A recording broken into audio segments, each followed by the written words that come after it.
All right. Hey, welcome to day two of our three-part series on the Akashic Records, discovering the Akashic Records.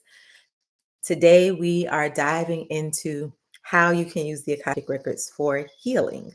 Um, and I'm using healing in kind of the, metaphysical sense of the word healing.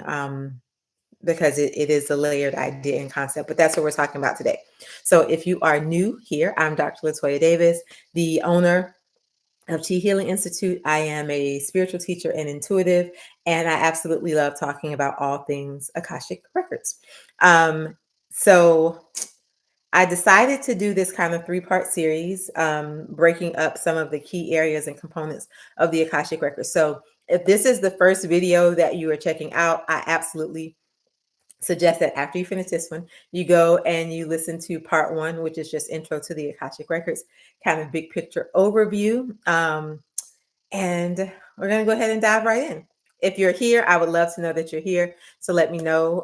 You could drop something in the chat, like, subscribe, and share. I always get to the end and then realize I forgot to say that. So like, subscribe, and share if you haven't done that. All right. So healing in the Akashic Records. What are the Akashic Records again? Akashic Records are an energetic storehouse that holds all past, present, and future possibilities. And things that we have to hold in our mind is true when we are working in the Akashic Record is that the soul is eternal. And because the soul is eternal, there are aspects of us that are kind of layovers or carryovers from things that have happened in the past, right? So there are remnants and imprints and all of those things that are continuing to happen in us, with us, and through us. Okay. So those are our kind of big picture, overarching tenets and things that we have to hold in our mind when we're talking about dealing with the Akashic Records. Why we're able to use the Akashic Records for healing, and I'm air quoting healing, but why we're able to use the Akashic Records for that, for a few different reasons. One, I mentioned it's an energetic field. So what are we? We are energy beings, right? What are all of the things that are happening? They're all energies, right? Our feelings, our thoughts, our emotions, all of those things can be translated into a particular energy. And so we're able to use the Akashic Records to help us identify specifically what a particular vibration or frequency that we are kind of emitting or sending out is right. I also have a whole video on that vibration and frequency. So I don't want to go down that rabbit hole. I'm trying to stay focused. So there's that aspect of it. The other aspect of it is, and this is a really simple one, right? I always like, we cannot heal what we cannot name, right? What the Akashic Records does is gives you an ability to go in and with laser focus, pinpoint a particular area of concern, of issue, a root cause of something, a point of origination, right? It gives you this ability because it holds all past, present, and future possibilities, right? Oftentimes, what we find, or what I find, is when we are doing the work. So we're journaling, we're meditating, we're vision boarding, we are setting our intentions, we're doing all of those things, which are great. I don't want to discount those particular activities. They're fabulous, right? But oftentimes what's happening is we are dealing with it from kind of the me self right now, right? The me self right now. And we are not dealing with the energetic resonance or imprint that we have carried forward that has gotten us to this particular point, right? So I'm dealing with, let's say, the transgression that happened yesterday and trying to identify why I blew up at the car that was going really slow. That did happen to me yesterday, y'all. Like, there was this car, it was going like 20 miles an hour. I didn't blow up, but it was going 20 miles an hour. And I was like, what is happening in the world right now? So my journaling would be like, why was I so triggered by this car going 20 miles an hour? Versus really, really taking a step back and looking at this from the various levels, the soul level, the present life conditioning and societal level, and the ancestral level. And in the Akashic Records, we're able to do all of that. So I just mentioned 3 areas that we are able to kind of tap into and look at ourselves at soul level when we're doing work in the Akashic Records. So I mentioned, I'll just start with the ancestral level. I will say this though, because I get this a lot. The Akashic Records is not a place where we go to communicate with our ancestors, or to necessarily get information or messages from our ancestors, because our ancestors live in kind of, or the energetic imprint of our ancestors live in a completely different kind of realm and place, which is vibrationally lower than that of the Akashic Records. And so, although we are able to understand and get understanding around things that are happening with us, at the level of soul choice, it is not the place to go in and try to develop relationships with ancestors and do work like that, right? It's just a really different paradigm and medium, and I like to bring that forward. With that being said, also just recognizing that the scope of the Akashic Records for the majority of us, okay, so this is me assuming that if you're here, you're listening, you are using the records for your own personal development, and or you might have a few clients or something like that, but pretty much you're doing the work of the people in healing elevation. So the information that we're gathering in the Akashic Records, understand that this is like soul level view. What do I mean by soul level view? I mean that it is there for you to get information as it relates to you from the level of soul versus from the level of you in this embodied lifetime, right? So Dr. Latoya today in this embodied lifetime is not, it is a smaller aspect of the soul of my being, right? When this lifetime ends, all that I know and all that we know of Dr. Latoya Davis collapses, or Latoya or whatever, all of the many iterations of my name, right, collapse into this kind of one tiny thing, and that's it. But the soul aspect will continue to grow, expand, and evolve. Why am I bringing that up? So when we're going into the Akashic Records and we're talking about accessing information, we're talking about healing, again, even if we're talking about the ancestors, all of that stuff, it's important to understand that what you're getting information on is this larger cosmos of who you are at soul level and how that's informing you right here in the smaller, right, the smaller aspect. Okay.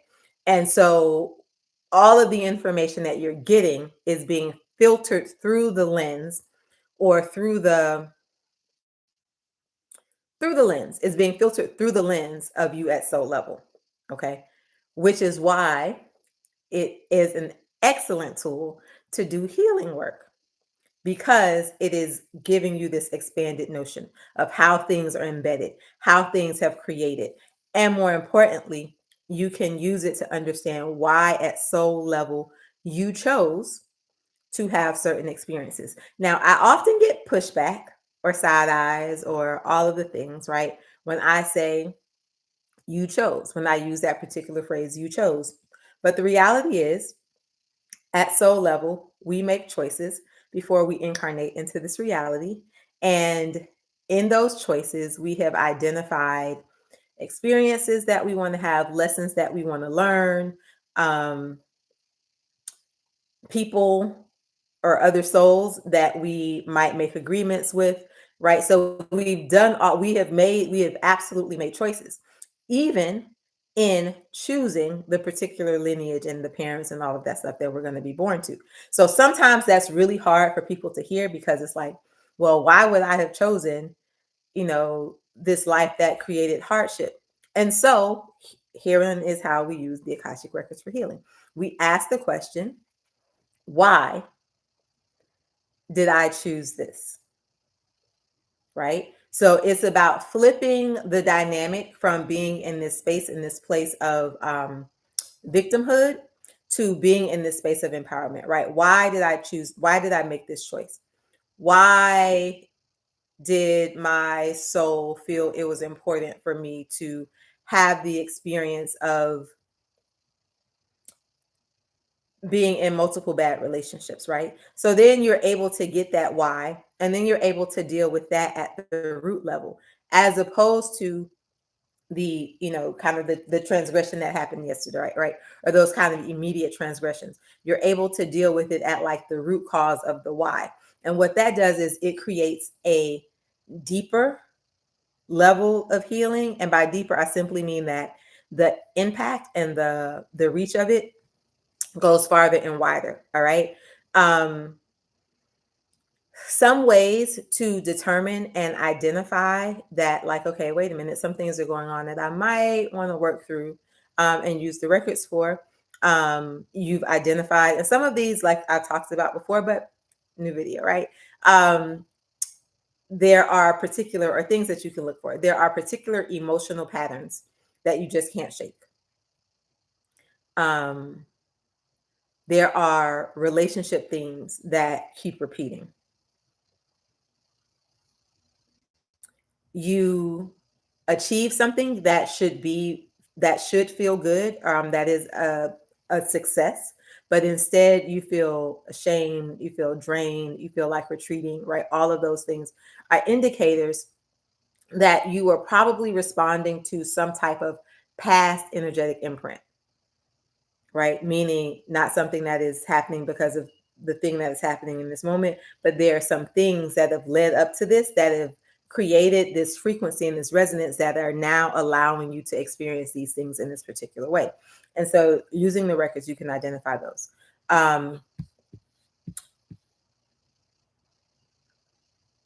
When we are looking at those, so let's just use those as examples, right? So when we're looking at, okay, there's this emotional pattern that I can't shake, or this relationship that keeps repeating, what you want to look at in the Akashic Records is the point of origination. So is this a past life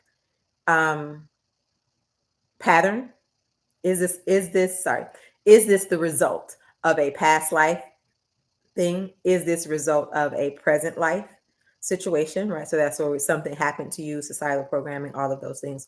Or is this an ancestral lineage thing that I am carrying? So those are the three areas that you can kind of look to begin to unravel this, okay? And sometimes it can be in multiple ways. So I don't want to say that and you're like, oh, well, it was this one thing. Sometimes it can be in multiple ways, okay? So using the Akashic Records, you're able to get really good insight, the what and the why. And you're able to get language that you might not have necessarily been able to get. And what do I mean by that? Because yesterday we talked this whole thing about how sometimes you don't get words, right? You don't have visions, you don't have sights. It's just kind of this feeling and this sense and this knowing. By language, I'm simply saying you are able to encapsulate whatever the thing is in a way that makes sense to you, right? So it's almost like this light bulb that gets shown, that turns on. Is this light bulb that comes on around a particular area, and you're able to see it clearly, right? You're able to see or understand or know or feel, right? The various nuances there, okay? And this is the last thing when we're talking about the Akashic Records and this healing aspect, is that because it is an energetic space in and of itself, accessing the records just by just the nature of accessing the records provides a level of energetic healing. Why is that? The Akashic Records live at a higher the Akashic Records exist at a much higher frequency than we exist at here in this kind of everyday waking life, right? Our mundane kind of day-to-day life. In order for you to access the records, you have to elevate, raise, become in congruence with that particular frequency, which is why yesterday when we were talking about how do you access the records or ways that you can access it, right? That idea of stopping, really taking a deep breath, grounding into space, slowing down, setting the intention, because all of those things are things that naturally help you to shift and raise your vibration, right? Which then makes you more compatible, which makes your ability to access these higher levels of frequency a lot easier. When you repeatedly do that, right, you're repeatedly bringing yourself to these spaces of higher frequency. Oh, from the Netherlands, hi. When you're frequently bringing yourself to these spaces of higher frequencies consistently, there be the imprint or the impact of on that starts to resonate or have resonance with you. For example, um, if I, oh, here's a good one. If I was trying to climb a mountain, okay, trying to climb a mountain, and the first day, like by the time I got to the top of the mountain, I am winded, I am exhausted, right? But I made it. I made it, right? The next day, okay, maybe the next week. The next week, I've done it every day. The next week, I do it. I get to the top of the mountain. I'm still tired, but I'm not as exhausted, right? Because I built up the capacity, right? There is something that is happening to my body that is now making me adapt to the stressors and the strain that is required for me to make it to the top of this mountain. By week 3, I've like gotten to the top of the mountain and I was like, whoo, I barely felt that. By week 4, I'm running up to the top of the mountain. So when you are continuously accessing the Akashic record, the impact of the energetic field is raising your vibration just by the nature and the fact that you're accessing the records, because each time you're having to stop, slow down, um, ground, intentionally shift to this higher level of consciousness, which is also why the more you do it, the quicker it becomes, right? The less resistance you start to feel, because the body has created the muscle memory, I guess, or it has shortened the amount of time, the amount of energy, the amount of effort that it takes for you to sync with that particular field. I talked about how when I teach the Akashic records in my classes, I always start with the prayer process, right? Because the prayer process gives the brain something to do. It's coded. So all of the questions of safety, all of that stuff kind of goes away because you understand the words, the mind is used to certain things. And then the next level that I teach people, okay, it's like, okay, great. You got that. You know what this feels like. You're used to the field is used to you. How can we shortcut that, right? Now we're going into visualization, which drastically reduces the amount of time that it takes to get. And then, okay, great. Now we got that. Now we're moving into intention. Why? Because the body has built the capacity, the energetic frequency, and the time that it takes for us to reach it and maximize those things has shortened.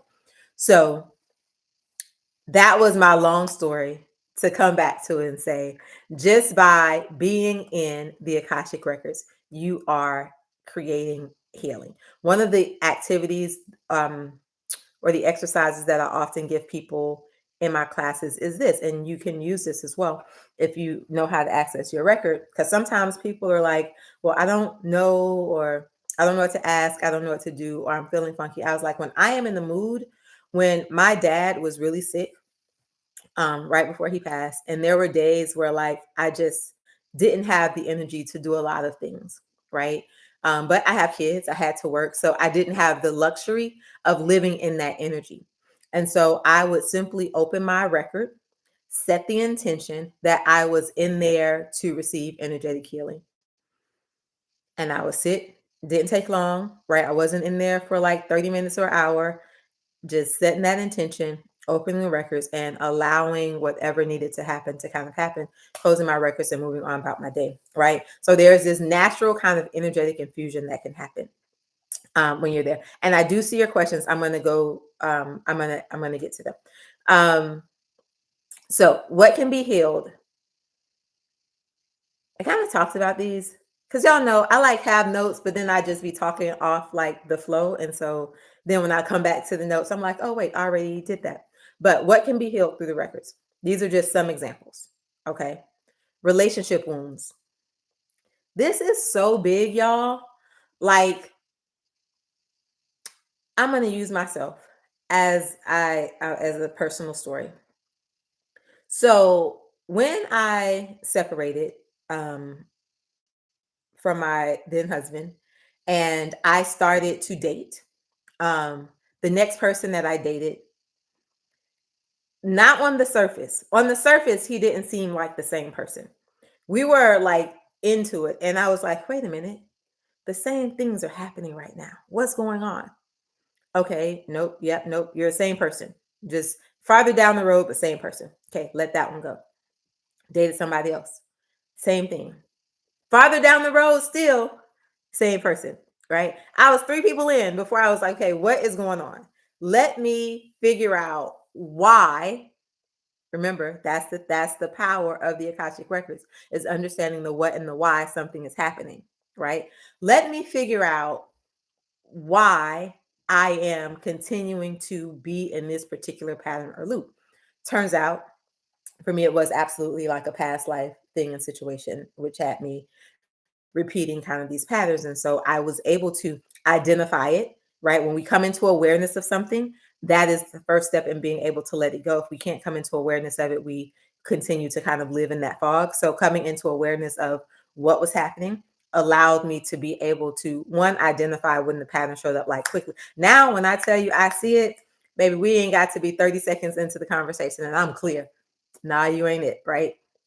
So I was able to come into awareness, able to make better choices, able to release the vow, or I think it was a vow, release the vow. I can't remember now exactly what it was. That had me kind of in that loop, right? So relationship wounds, ancestral patterns, self-sabotage. This one, I get so many clients and they're in this pattern, not knowingly. Nobody knows that they're self-sabotaging. Well, sometimes, most times, nobody knows that they're self-sabotaging, right? But self-sabotage. So uncovering, there could be vows that you have that are keeping you in the loop. And by a vow, I simply mean that there is something that you've stated, either in this life or a past life, that is counter to the intention that you now have. For example, if I'm saying right now that I want to be a millionaire, but I, in a past life, experienced wealth, or I saw wealth and it didn't feel good, and I said, oh, I never want to have this much money again, right? That can make a vow. So what's happening for you in this lifetime is, while you're doing the patterns and the activities of trying to get to what you think is the thing that you're saying, the subconscious, right, the unconscious thing, the thing that's running behind the scenes, the program that's running is saying, it is not safe for me to have $1 million. And so I will do all of the things that is necessary for us to not get to that, right? So self-sabotage, career stagnation. You can look for creative blocks. This is like reconnecting to those soul gifts that have been buried under trauma. I remember I once had someone who, when it came up and it was like, your energetic archetype, which is what we talked about yesterday. So go back and watch that video. Your energetic archetype deals with around communication.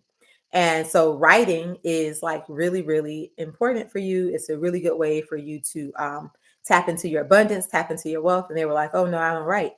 And I'm like, yeah, no, but this is very clear, right? This is kind of where you are able to make the maximum amount of money with the least amount of effort, because this is like your natural soul level gift. We dived into that a little bit. And when they were younger, they used to journal, like we keep journals. They used to journal. And someone found their journal. I can't remember now who it was, but someone found their journal. And basically, the trauma of someone finding that journal made them not write. So, what happens in that case? Your natural mapping, right? The way that you came here, the way the soul is oriented, says, I am going to express and be in alignment through this means. And then trauma happens and you're not able to express and be in line through that means. So it doesn't mean that you don't get to do things and still make money, right? And still express and still grow. You just don't get to do it in the easiest way. because the easiest way is doing it in alignment with how your soul was naturally kind of wired. Okay. So being able to uncover creative blocks, feelings of unworthiness, and identifying why that is there and why that's showing up. Okay. So using the records, you don't have to guess anymore. You can know, and then from there, the healing process becomes possible. So I'm going to give you a am I going to give you a prompt? What am I going to give you? I'm going to give this in a way that if you know how to access your records, you can absolutely do this in the Akashic Records.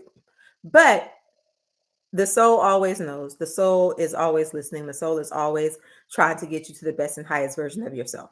And so no matter what method you use to access that kind of inner knowing, that self-knowing, you will always get an answer. Okay. How the modality does definitely determine the answer. So what do I mean by that?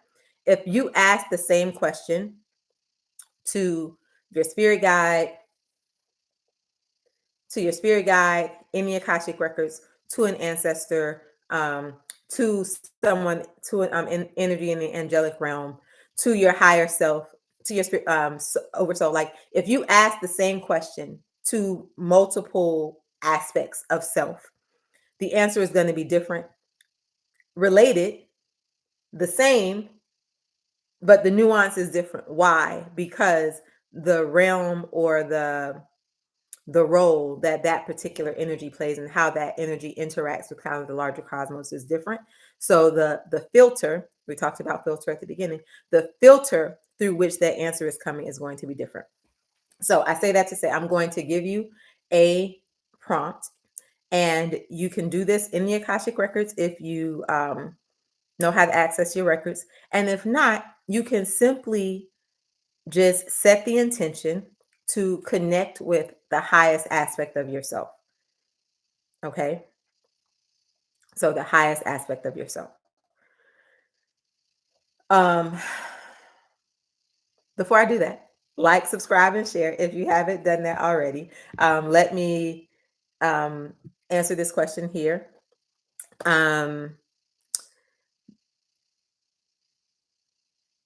Does that happen with any grounding method you do, like meditation? Do me a favor, because because I didn't answer the question right when you asked it, I don't know what exactly you're talking about. So if you can just clarify that question for me a little bit, and I will answer it after I give this prompt. All right. Um, all right. So you're going to set the intention to connect with the highest aspect of yourself.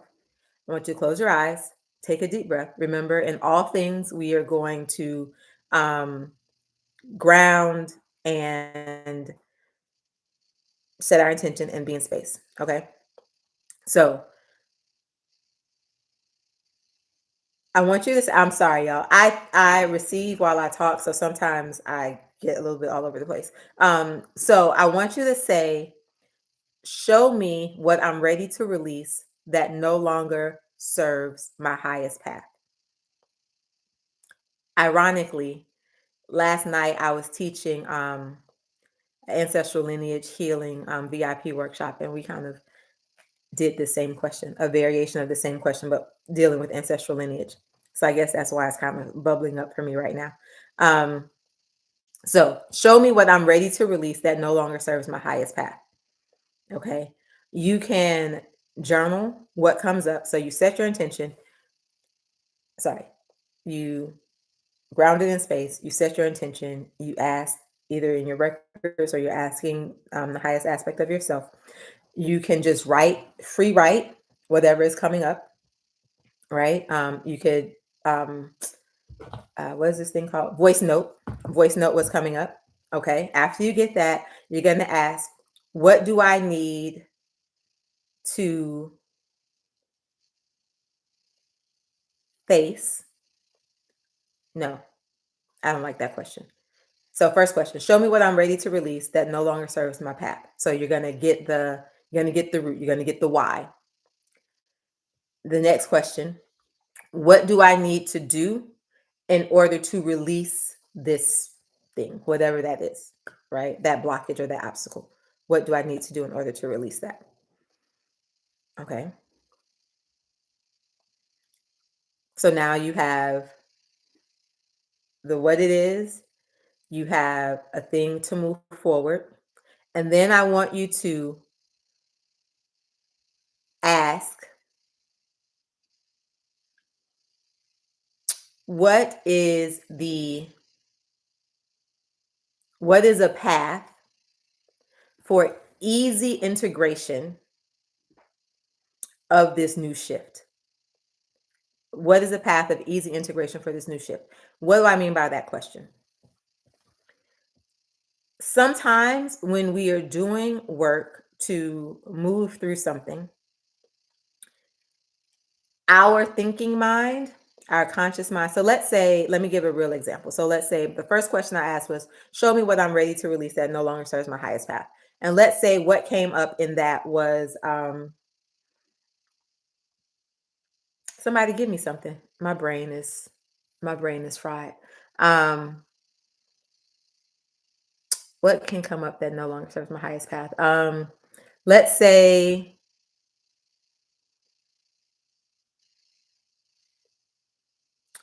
perfectionism. Okay. A lot of people suffer with perfectionism. Let's deal with that one. Right. So what comes up? I mean, what am I ready to release that no longer serves my highest path? The need to make everything perfect. Okay. And then I ask, what do I need to do in order to be able to release this? And it says,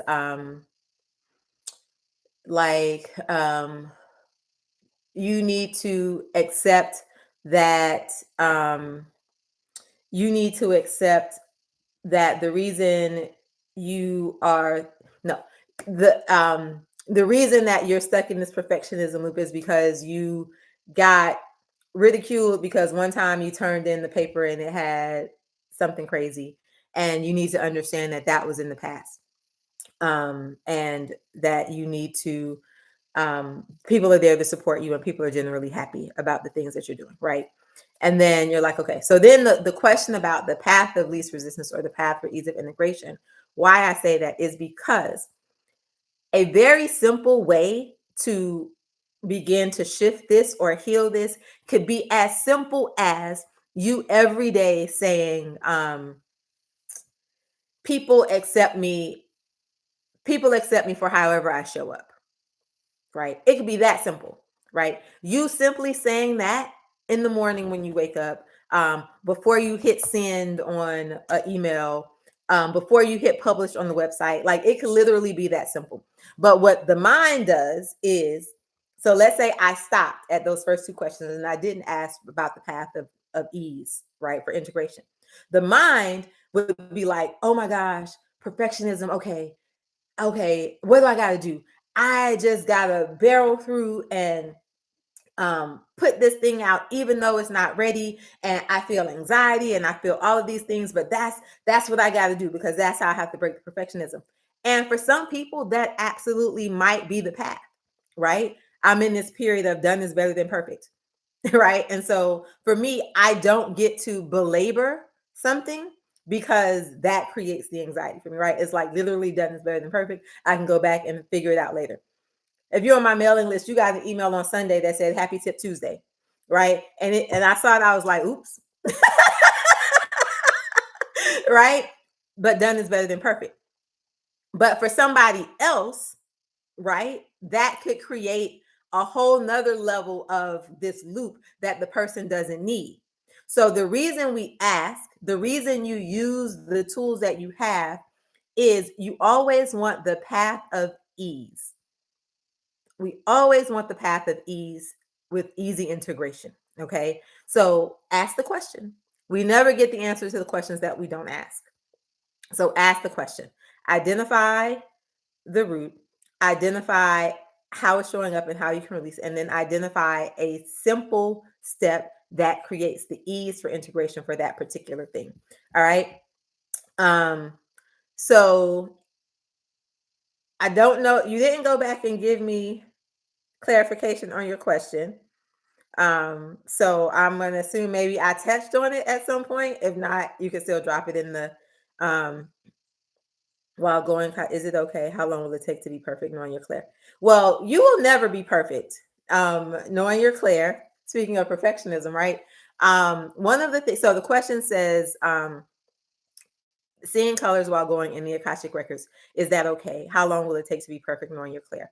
So you can go back to yesterday's video. I did like a whole thing on that, but the short version of this is everybody's experience of how they access and see and experience the Akashic records is going to be different. And however you do it is right, right? Some people will see color, some people won't see color. Some people will hear sound, some people won't hear sound. Neither one is right. It literally is just based on who you are and your particular things. Now, as far as developing the clairs, I always say that working in the Akashic records is just like a relationship, right? It is like any other relationship that you have.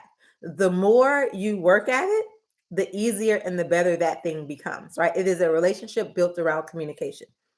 And what's happening is, going back to this idea that it's an energetic field, and every time you go in there, you're raising your vibration, right? We're elevating and building this thing. Similarly, the same, your clair is sharpening. Your clairs are sharpening, right?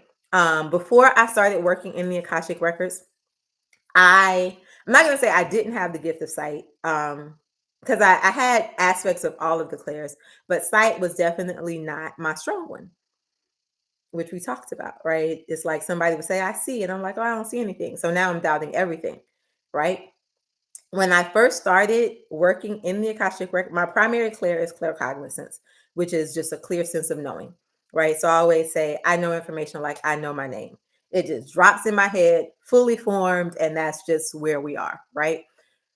Which is one of the hardest clairs to trust, right? Because nothing happened.